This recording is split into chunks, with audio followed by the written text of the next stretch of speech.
The sky stretched in an endless sweep of gold and violet, the kind of evening light that made the earth look softer than it had any right to be. He rode in silence, the sound of his horse's hooves breaking the hush of a landscape that felt both abandoned and waiting. The deed rested in his pocket, pressed close to his chest, like a secret he wasn't sure he was ready to share with the world. Every mile behind him was a mile away from loneliness, from mistakes, from the kind of emptiness that had carved itself into his heart. He had left it all behind in search of something gentler, something healing, and tonight it seemed the universe was daring him to believe he might have found it. The farmhouse appeared just as the sun dipped lower, its weathered beams glowing like old memory. He had expected silence, expected dust motes drifting lazily in an empty hall, expected the quiet welcome of solitude. But as he drew closer, he saw movement. 3 figures standing on the porch, as if they had been waiting for him all along. Their silhouettes carved against the falling light, tall and unshakable, filled the air with an energy that rippled through him. For the first time in days of weary travel, his pulse quickened. He thought this land would give him rest, but what he felt was a rush, a strange pull, like a story already written long before he arrived. The tallest of the women stepped forward, her presence commanding and yet strangely magnetic. Her smile was cool, but her eyes carried shadows that spoke of pain, resilience, and something unspoken that reached past his defenses. At her side stood 2 others, one with hair dark as midnight, and the other with fire-bright strands catching the last sunlight. Together, they were not simply strangers guarding a house. They were a living mystery, one that turned his plans into fragile paper against the weight of their gaze. His heart, worn from too many disappointments, recognized a truth his mind refused to voice. This was no ordinary meeting. The air between them was charged, a storm and a promise, all at once. Every instinct told him to turn away, yet something deeper whispered that this crossing of paths was fated.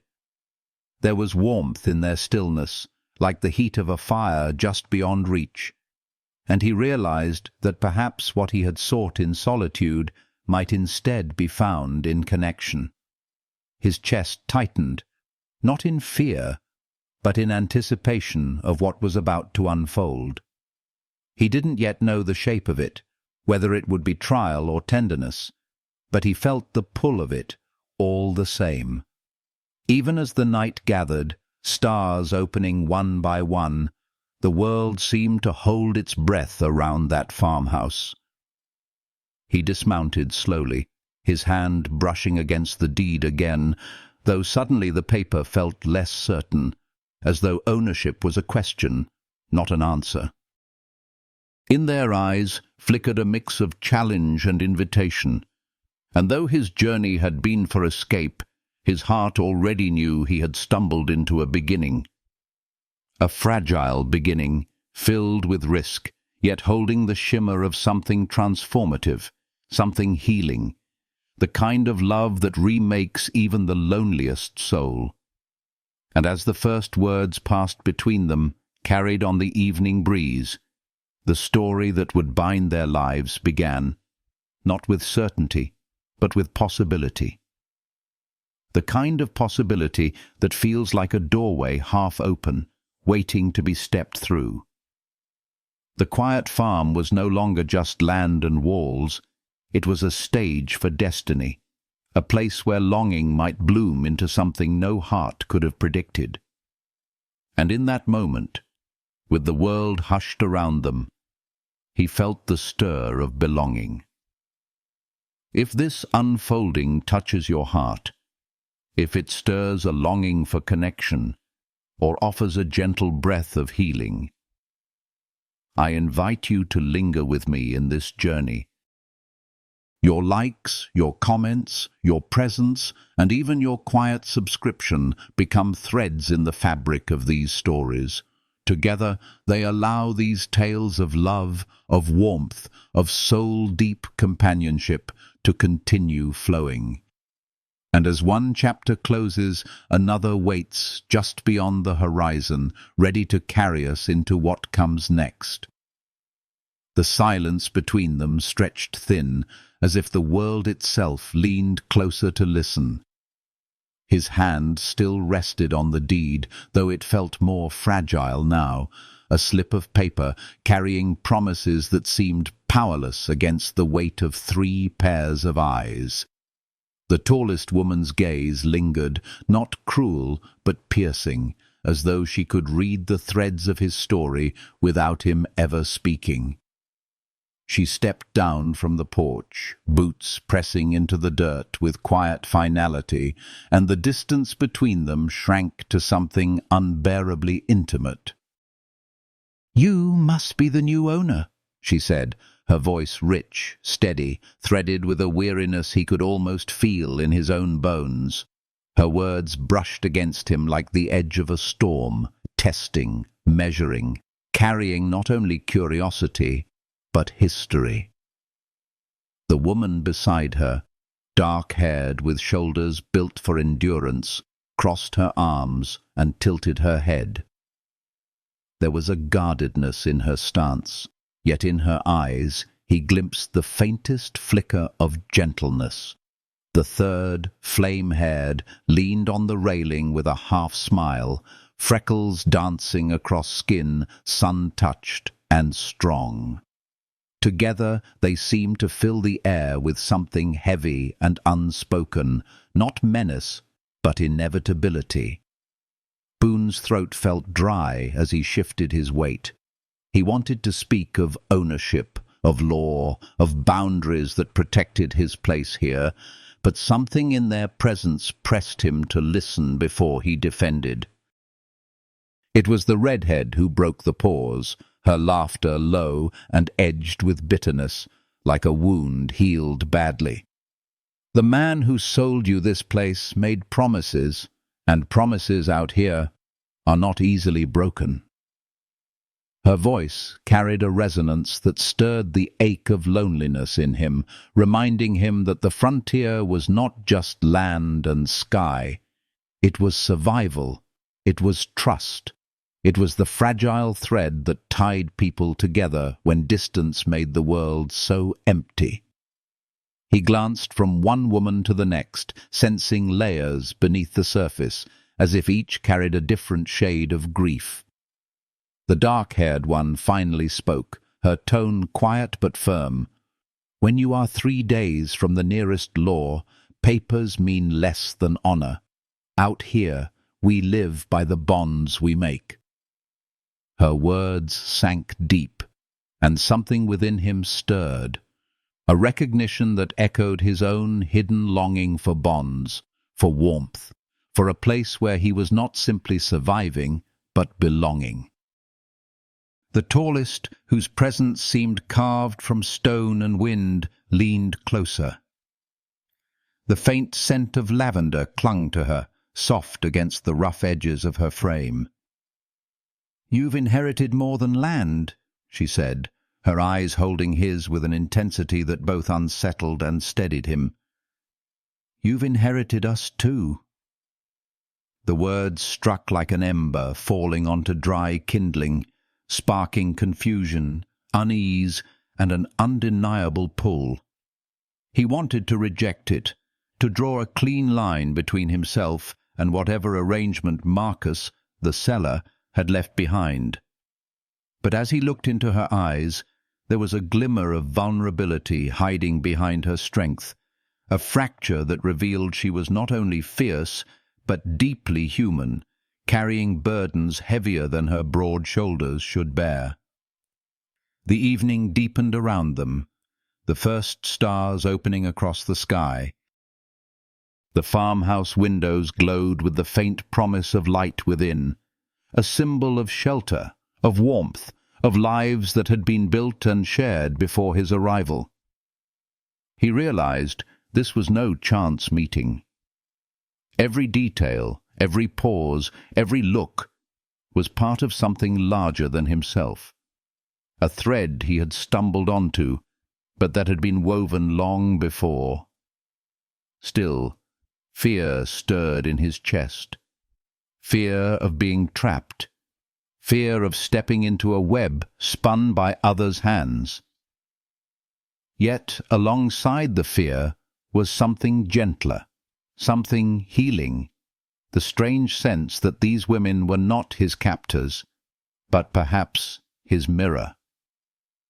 Each carried scars, each carried loneliness, each carried hope disguised as defiance. And in their presence he felt his own walls faltering, not from pressure, but from the quiet recognition of shared ache. His voice finally emerged, low and careful.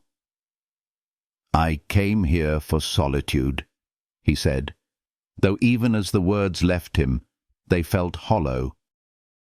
He had sought solitude, yes, but what he longed for, what he had always longed for, was the kind of belonging that did not abandon, the kind of connection that healed instead of harmed. The flame-haired one stepped down to join her sisters, her smile softer now.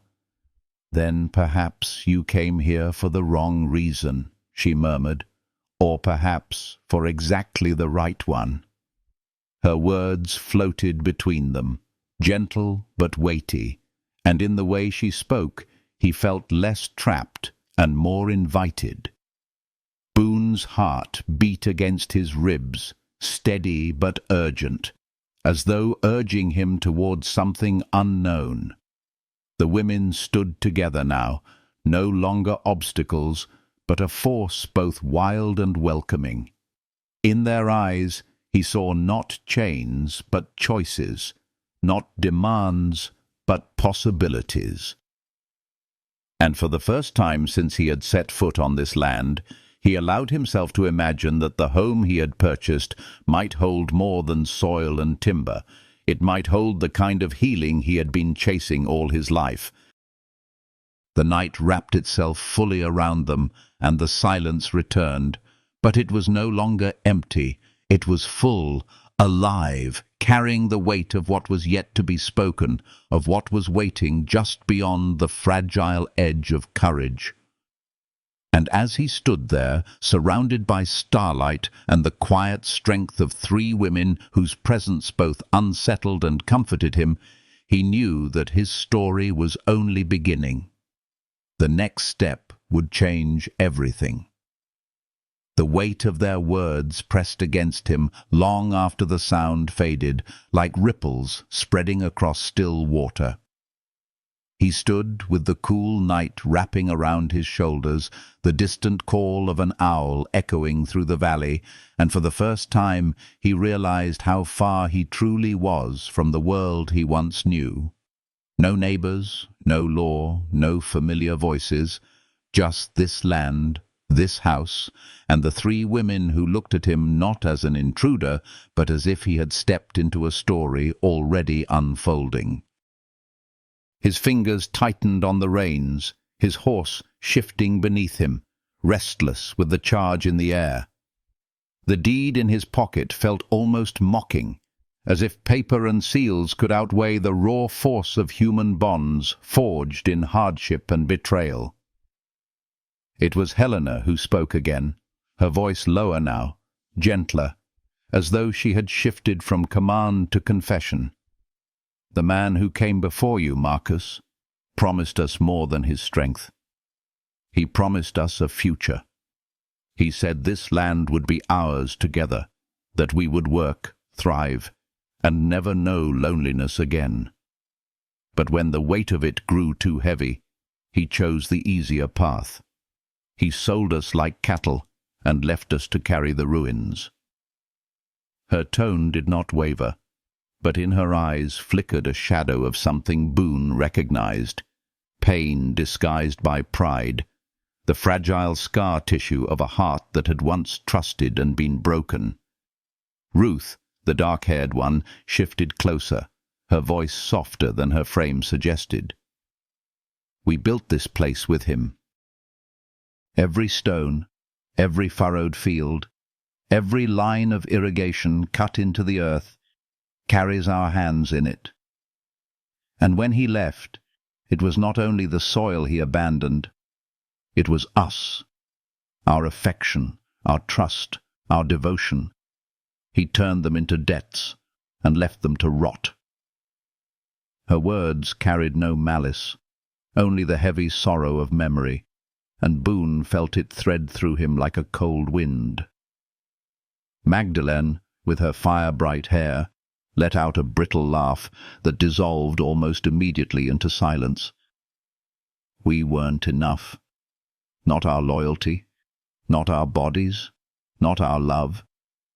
He tasted what we gave, then decided he hungered for something else.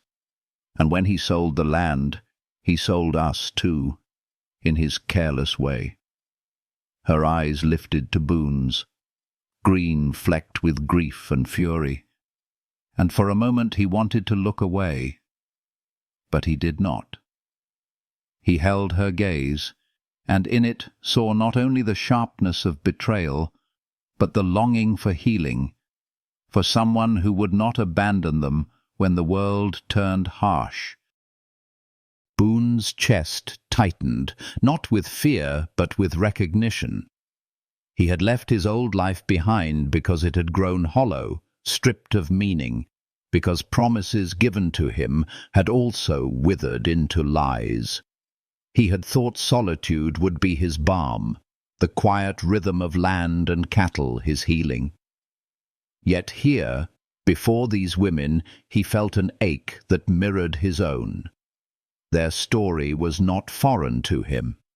It was his, reflected back through 3 different voices, 3 different scars. The stars grew brighter overhead, the silence carrying their words deeper into him than he wished to admit. He swallowed hard, forcing air into lungs that seemed to resist. "Whatever Marcus promised you," he said slowly, "he had no right to give my name to it. I bought this land clean with coin I earned. I owe you nothing." His voice was steady, but even as he spoke, a quiet part of him doubted. Because as much as he wanted to draw that line, he could not deny the tremor of connection that threaded through his chest when Helena's gaze softened, when Ruth's lips pressed together in restraint, when Magdalene's shoulders rose and fell with quiet defiance. Helena stepped closer, her shadow long against the dirt. "You think this is about coin?" she asked, her tone calm, almost tender. "No. This is about honor. This is about the bonds he broke, and whether you will break them further, or help mend what was shattered." Her words pierced him not as threat, but as plea, though she wore it like armor. He inhaled sharply, the scent of earth and lavender clinging to her, grounding him. And in that breath, he realized something. These women were not trying to cage him. They were reaching, desperate for someone to stay, someone to shoulder the weight of loneliness beside them, someone who might help them heal the wounds of abandonment. He turned toward the house, its windows glowing soft and golden against the dark, the light spilling out as though inviting him inside. For a moment he imagined stepping through those doors, not as a stranger, not as an owner, but as a partner in something larger than himself. He imagined the warmth of shared meals, the laughter that stitched cracks in weary hearts, the quiet belonging that soothed nights once haunted by emptiness. The thought unsettled him, because it was too tempting, too healing, and he had not come here to need anyone. Yet, as he looked back at them, their strength lined with longing, their defiance laced with quiet hope, he understood he was already part of this story.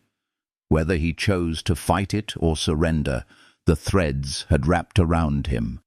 Ruth's voice broke the silence, soft as the rustle of wind through wheat. "We are not asking you to carry Marcus's sins. We are asking you to see us. To see what we have built, what we have lost, and what we still long for. To decide if you will be part of it, or simply another shadow passing by." The words lingered, and Boone felt them settle in the hollows of his chest. His past whispered of solitude, of keeping safe by staying apart. But the air around him whispered something else, that healing was not found in silence, but in connection, in the courage to open when it would be easier to close. He tightened his grip on the reins, then released it slowly, letting his horse settle.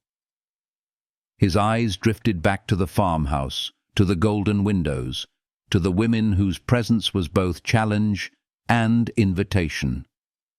The night seemed to bend toward him, urging, waiting, and he knew that whatever choice he made here would change more than the course of his days. It would alter the shape of his heart. And as the stillness deepened, he stepped forward, the earth firm beneath his boots, carrying him closer to the threshold where fear and hope intertwined, where endings became beginnings, where the promise of healing waited, unspoken but undeniable. The night folded around him like a cloak, quiet yet alive with tension.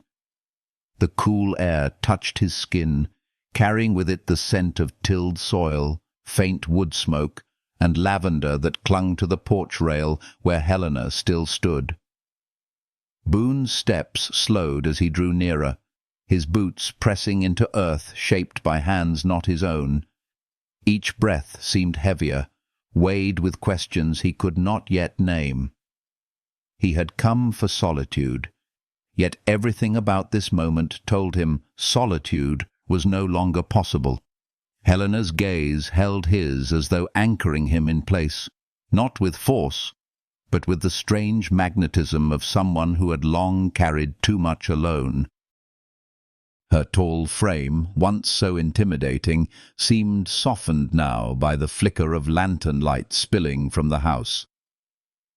"You're different," she murmured, not in judgment, but in quiet recognition, as if she could sense the weariness he carried beneath his steady posture.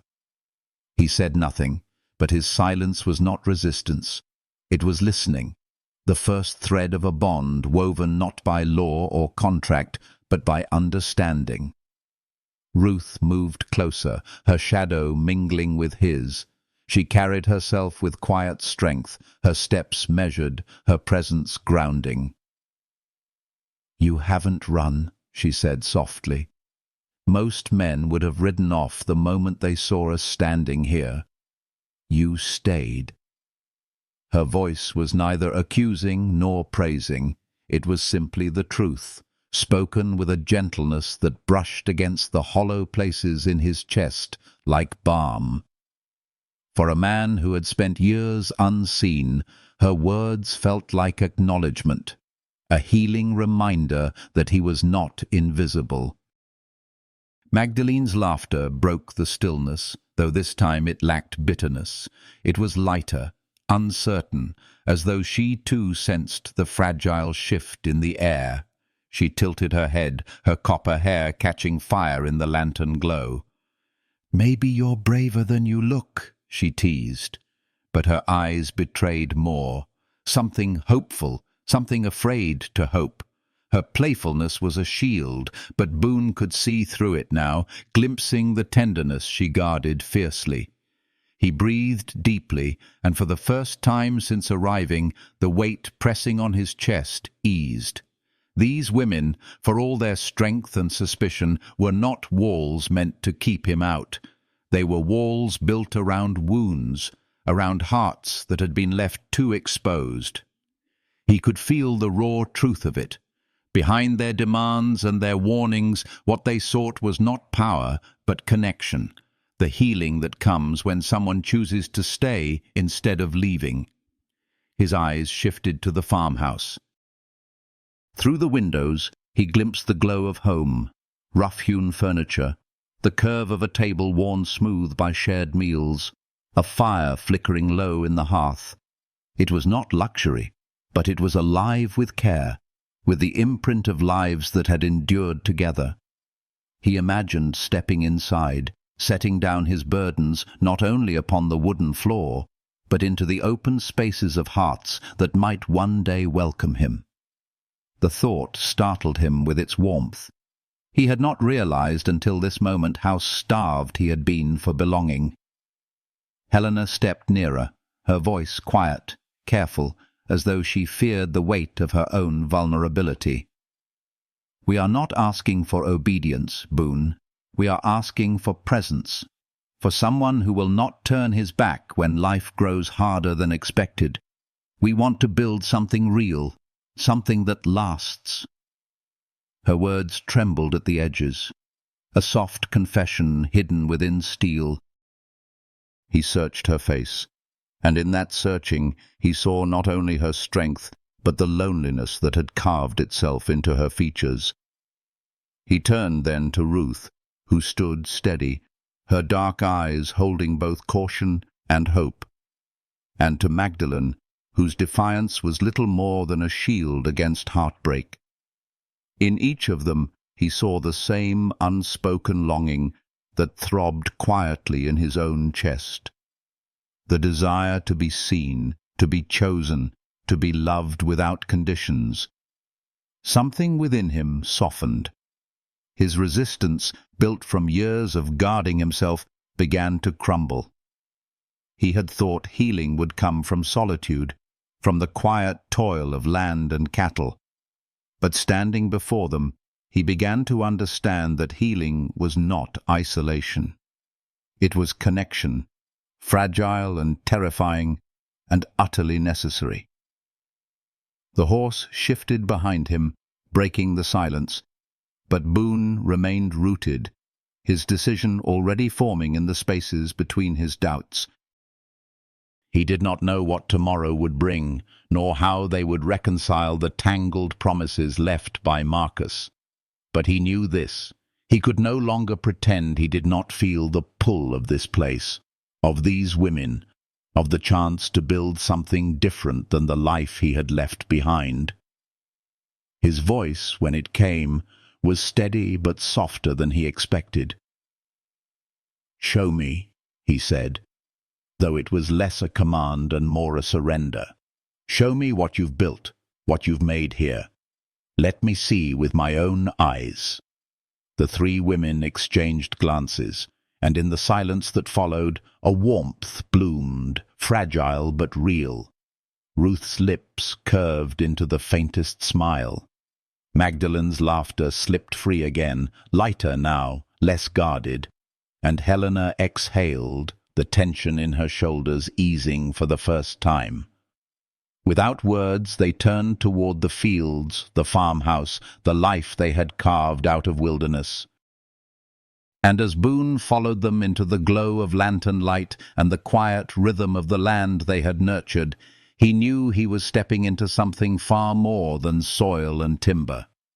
He was stepping into a story already written in their scars, in their hope, in their longing, and now in the hesitant beats of his own heart. The lantern light glowed in soft halos across the yard as Ruth led the way toward the fields, her steps unhurried but steady, like someone guiding him deeper into the truth of their lives. The cool night air smelled of turned earth, hay, and the faint sweetness of water drawn from a nearby spring.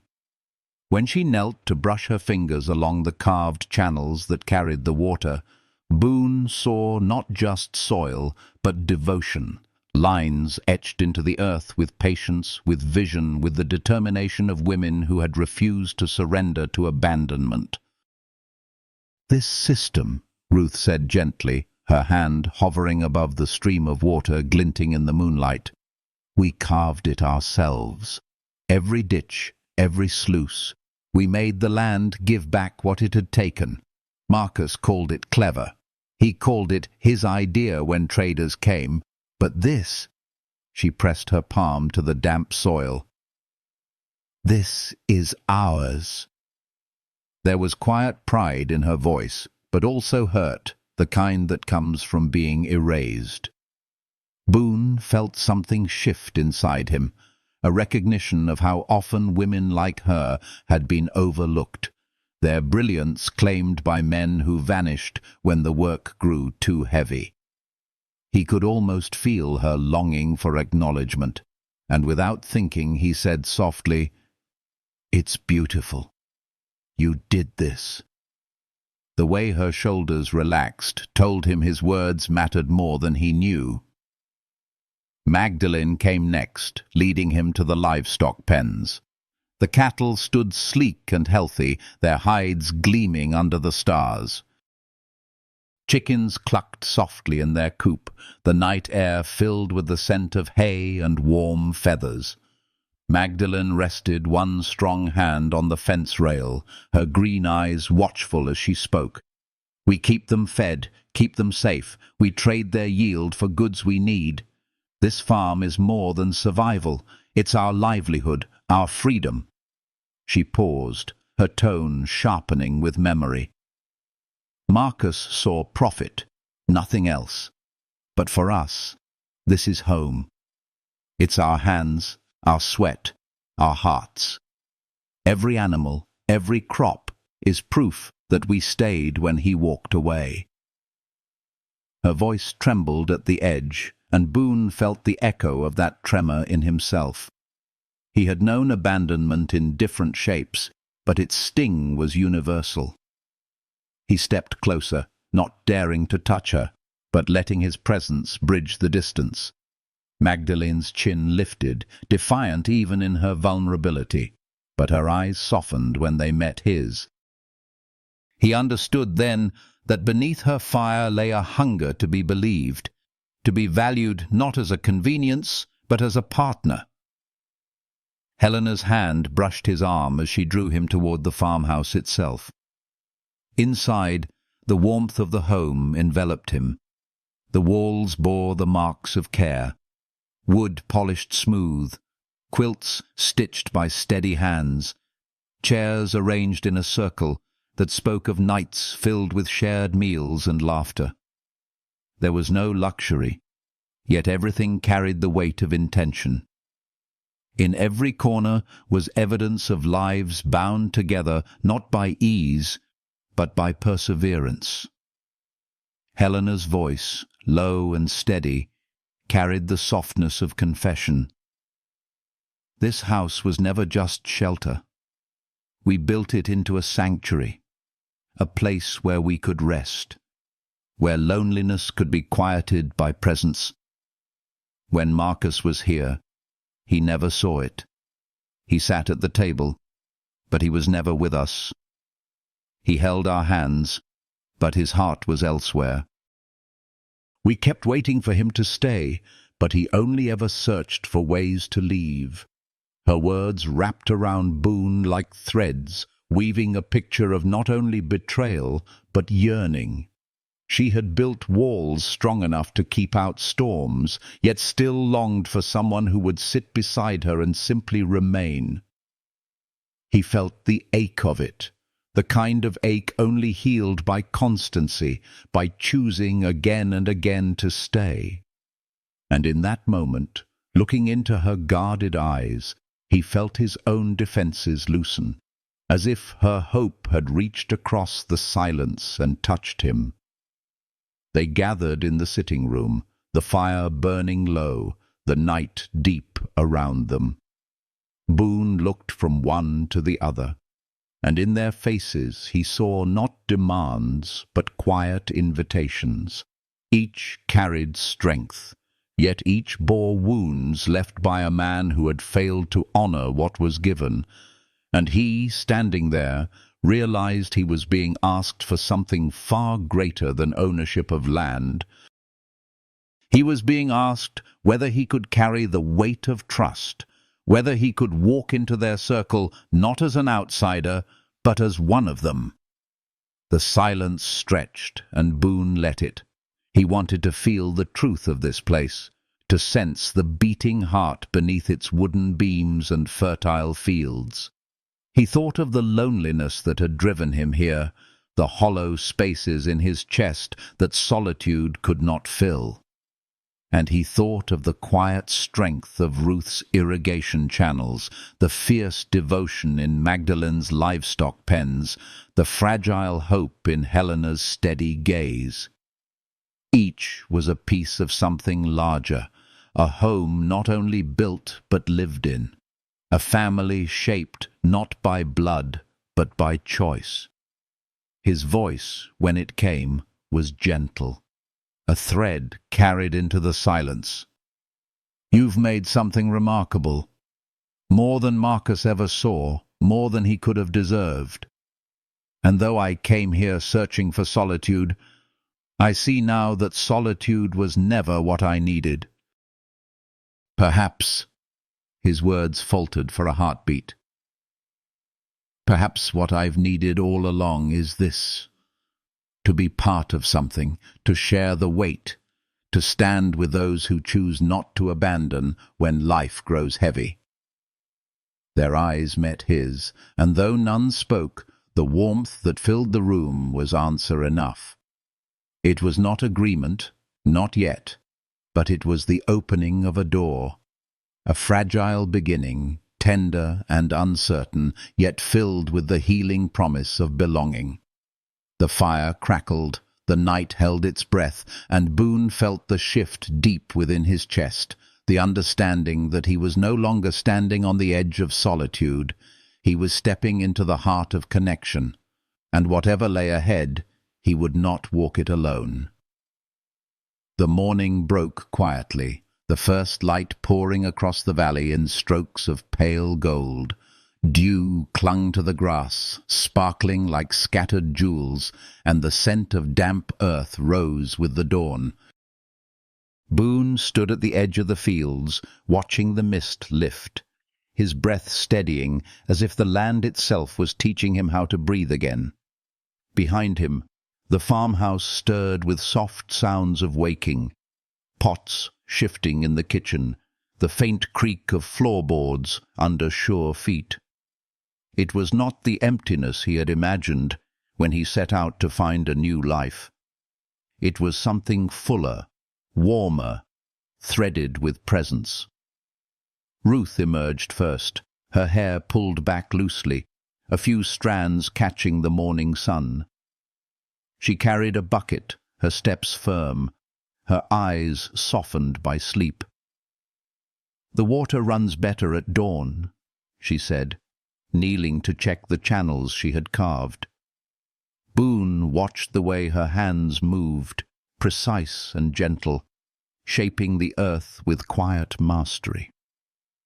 He felt something stir inside him, not just admiration, but a pull, as though her patience offered him a place to rest his own weary spirit. There was healing in the rhythm of her work, a reminder that care, when given daily, could transform even the hardest soil. Magdalene joined them soon after, her laughter bright and unguarded in the crisp air as she called to the cattle. They turned their heads at her voice, moving toward her with trust born from routine and affection. She scratched the muzzle of one beast, her freckles dancing across her cheeks as she smiled. "They know when they're loved," she said lightly, though the words carried weight. Boone watched the tenderness in her touch, the strength in her posture, and he realized she wasn't simply tending animals, she was tending connection, binding life to life with devotion that asked nothing in return but presence. Helena appeared last, tall and steady, carrying bread she had baked in the quiet hours before dawn. The scent drifted toward them, warm and familiar, filling the cool air with comfort. She handed him a piece without ceremony, her fingers brushing his for only a moment, yet in that brief touch he felt the unspoken truth of her. strength layered over vulnerability, command softened by longing. She stood beside him as they ate, her eyes scanning the horizon as though measuring not just the land but the future stretched wide before them. The day unfolded with a rhythm that drew him in without effort. He helped Ruth adjust the flow of water, his hands muddy as hers. The two of them crouched shoulder to shoulder while she explained the delicate balance of pressure and direction. When he glanced up, he found her watching him with quiet approval, a softness in her gaze that made his chest tighten. Later, Magdalene walked him through the pastures, her voice animated as she spoke of trade routes, profit margins, and the way she bartered with settlements beyond the hills. He marveled at her fire, her mind sharp and unyielding. Yet when she laughed at one of his clumsy questions, her hand brushed his arm with a lightness that betrayed trust blooming beneath her defenses. And when Helena guided him through the farmhouse, pointing out repairs she had made, the care in her words made every corner of that home feel like an extension of her own heart, sturdy, protective, quietly aching for someone to share the weight. As the sun climbed higher, Boone felt the strangeness of the day settle into something natural, as though he had always belonged in their rhythm. He was not an outsider watching them move through their world. He was a thread slowly weaving into the fabric they had already begun. Each woman carried her own light, her own shadow, and together they formed something whole, something resilient, tender and alive. He found himself drawn not only to their strength, but to the spaces where they faltered, the fractures that revealed how deeply they longed to be held, to be chosen, to be safe.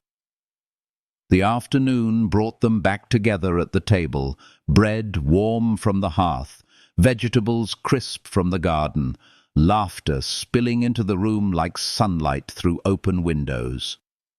They spoke of work, of weather, of debts Marcus had left like stones in their path. But beneath the words was an undercurrent stronger than any worry, a sense of belonging that pulsed like a heartbeat. Boone felt it settle into him, healing the hollow spaces he had carried for so long. As the day gave way to evening, the sky painted itself in shades of rose and amber, the farmhouse glowing with lamplight. They sat on the porch together, silence falling easily between them, not heavy but comforting. Helena leaned back in her chair, her eyes closing for a moment as if surrendering to the peace she so rarely allowed herself. Ruth rested her hands in her lap, her gaze soft as it lingered on the fields she had nurtured. Magdalene leaned forward, her chin resting on her fists, her fiery hair lit like a crown by the fading sun. Boone looked at them, each so different, each so whole, and yet incomplete in ways they barely admitted, and he felt the undeniable truth of it. He had not stumbled into a trap. He had walked into the possibility of a life remade. In that quiet, something within him gave way, not resistance, not fear, but the final thread of solitude he had clung to for years. It slipped loose, leaving behind only the steady thrum of connection, of belonging. He knew the road ahead would not be simple. There would be debts to face, hardships to endure, and the constant challenge of building something unconventional in a world that demanded conformity. Yet for the first time he did not shrink from the thought. With them, even storms felt survivable. With them, even the harshest days promised healing. The night deepened, stars kindling one by one, and Boone let himself lean into the stillness, into the warmth of being part of something larger than himself. He did not yet call it love, though perhaps that was what it was. He called it presence, trust, the fragile beginnings of a new life.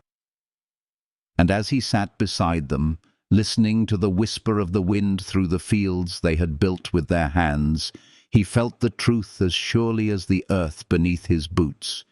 He was no longer alone, and whatever came next, it would be faced together.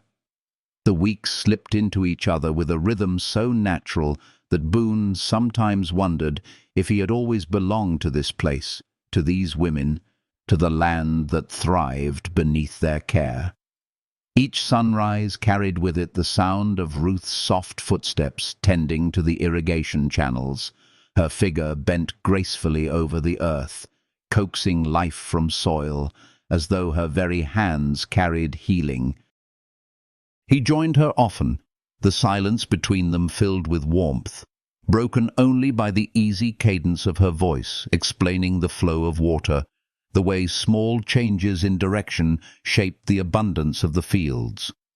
When their fingers brushed in the mud, neither pulled away, and in that simple contact he felt an intimacy deeper than words, an intimacy of trust, of presence, of being witnessed in the quiet work of survival.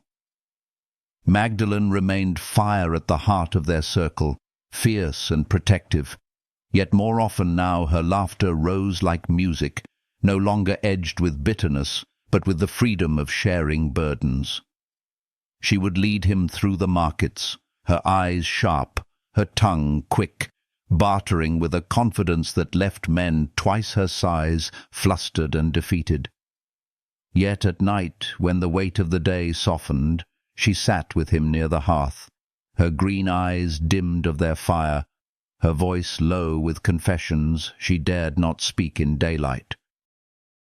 She admitted her fear of being left behind again, of giving too much only to watch it turn to ash. He answered not with promises, but with presence, his hand steady against hers, a quiet vow that he was not Marcus, that leaving was not in his blood. Helena was his anchor. In the daylight, her strength framed every choice, her steady hand guiding the farm's rhythm, her tall form a shelter against uncertainty. But when the nights deepened and the others slept, she sometimes lingered with him on the porch, her voice dropping to a timbre only he would hear. She spoke of Marcus's betrayal not with rage, but with sorrow, the way he had left cracks in her that she hid behind a wall of command. And when she turned her face toward him, the lantern glow caught the tremble in her jaw, the soft fracture of a woman who had carried too much for too long. He touched her hand then, not to claim, but to remind her she no longer carried it alone, and in her sigh he felt the first unraveling of her armor, the release of a weight shared at last. Together, the four of them built something fragile and new. The days were filled with toil, mending fences, trading goods, counting debts Marcus had left like shadows. Yet beneath the work grew an undercurrent of belonging, a pulse that bound them tighter with every shared meal, every weary smile at dusk, every brush of fingers that lingered longer each time. They were not without storms. Ruth's quiet jealousy flared in moments when she saw Helena's gaze linger too long on Boone, and Magdalene's fire sometimes burned with doubt, testing the strength of the bonds they were weaving. But instead of tearing them apart, these storms laid bare the truth of their hearts, forcing them to speak, to listen, to forgive. There were nights when all four sat together in the sitting room, the fire crackling low and the air thick with the unsaid. Ruth's hand would rest on Boone's arm, Helena's gaze would hold his from across the room, Magdalene's laughter would spill into silence that hummed with longing. In those moments, he realized love was not a single flame, but a constellation. Different lights, different intensities, yet each necessary to the whole. What they were building was not conventional, but it was real, it was healing, it was theirs. One evening, rain drummed softly against the windows, the world outside washed in silver. Inside, the four of them shared a meal, their voices rising and falling in gentle harmony. When the plates were cleared, Ruth drew him into the kitchen to help dry the dishes, her hands brushing his, her smile tender. Later, Magdalene found him in the barn, her lips pressing against his with a passion fierce and unguarded, a kiss that carried both fear and surrender. And when the night grew late, Helena sat beside him in the quiet of the porch, her head finally resting against his shoulder, her strength softened by trust. Each moment was different, yet each was true. Threads weaving into a tapestry of connection that grew stronger with every day.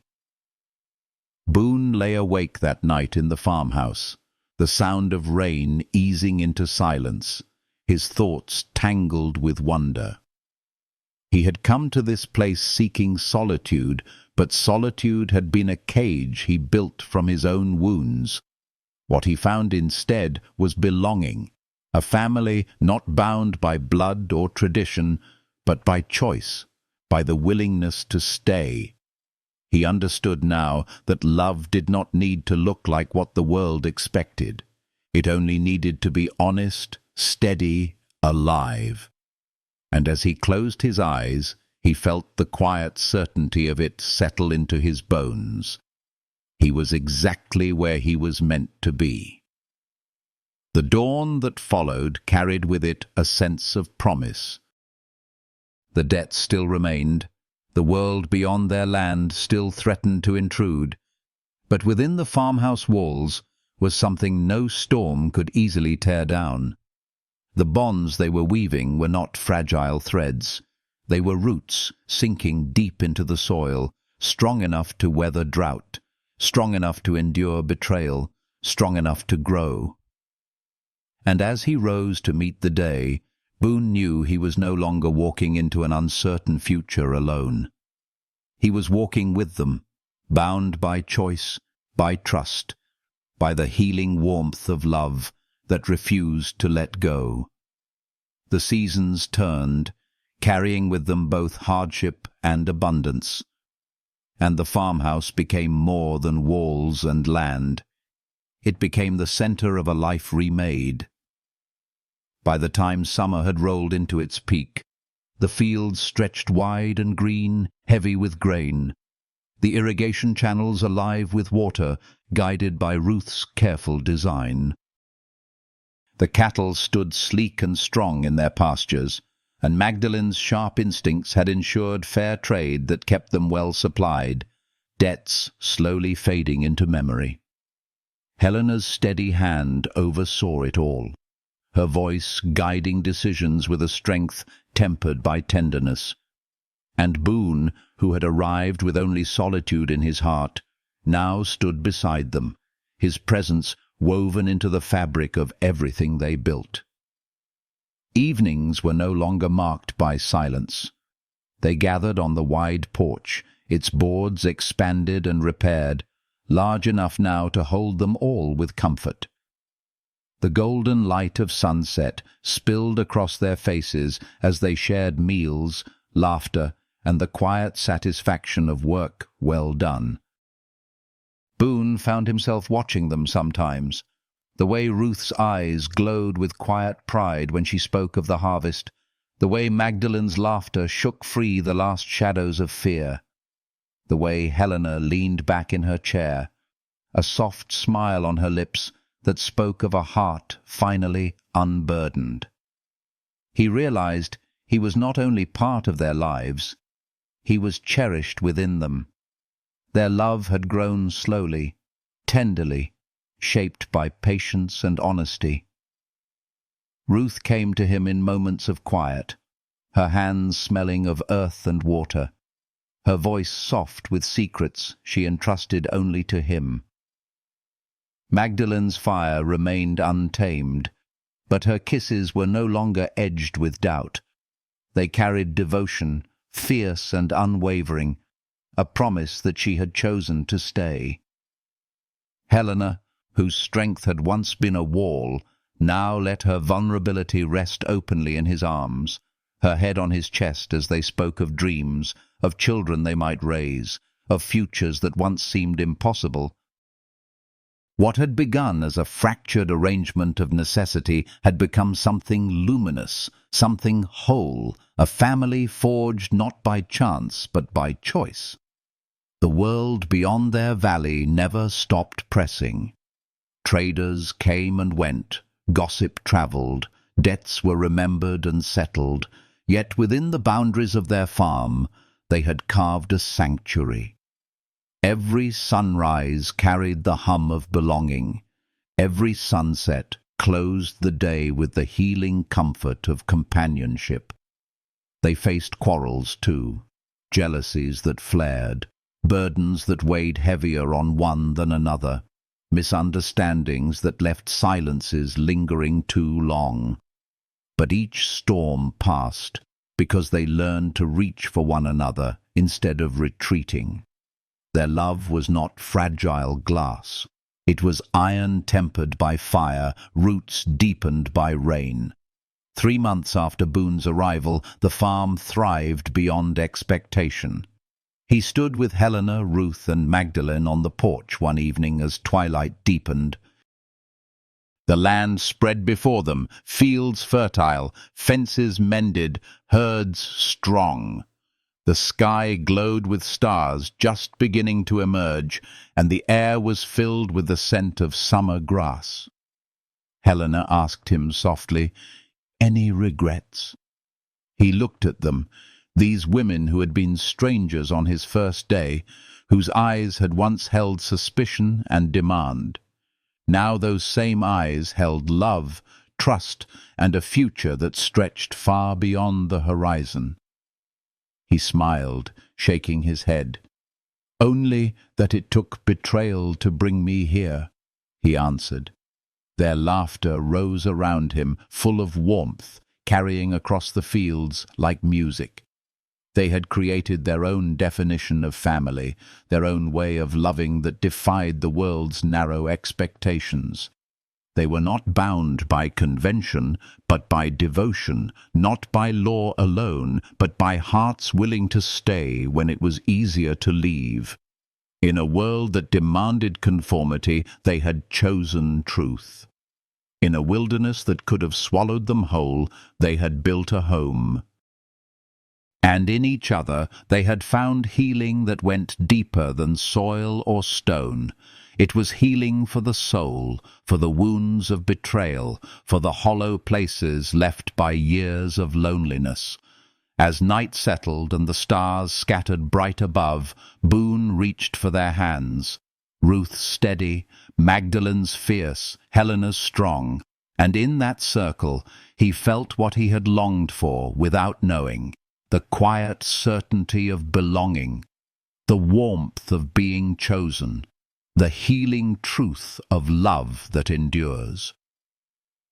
The farmhouse behind them glowed, the fields before them whispered promise, and the hearts around him beat in harmony with his own. Whatever storms lay ahead, he knew they would face them together. And together they would always find light. If this story touched your heart, if it brought you even a breath of healing or a spark of warmth, I invite you to share that feeling. Leave a comment, let your voice join ours, and if you haven't already, please like and subscribe so that more stories of love, hope, and belonging can find their way to you. Your presence here means more than words, and together we keep these stories alive.